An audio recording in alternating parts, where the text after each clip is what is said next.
तपनेश्वरम प्रभु तपनेश्वर हे कर्म कर्मदायक हे काल काल महाकाल महामृत्युंजय प्रभु दयाकर हे दयार सागर हे कर्म कर्मदायक भगवत महारुद्र प्रभु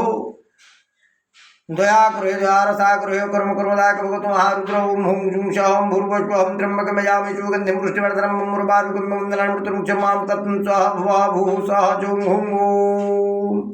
नमः शिवार्पणमस्तुं प्रभु नमः शिवाय छन्दाय कारणं ग्रहेत विद्यां यतमानं तुं विष्णुं सुपनेश्वर हे सुपनेश्वर नमस्तु विहाग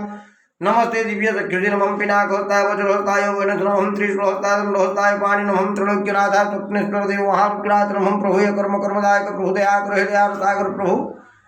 समस्त व्याधि दूर कर प्रभु दयार सागर प्रभु क्षमा कर कृपा कर हे महाप्रभु तब चरण शरण दीवाना विख्यात कर प्रभु दया कर दयार सागर दया कर दयार सागर हे कालो कालो महाकालो महामृत्युंजय प्रभु आशुतोष प्ररक्षा कर संसार समस्त व्याधि दूर कर प्रभु तब चरण शरण दियो प्रभु आना विख्यात कर महाप्रभु रक्षा करो।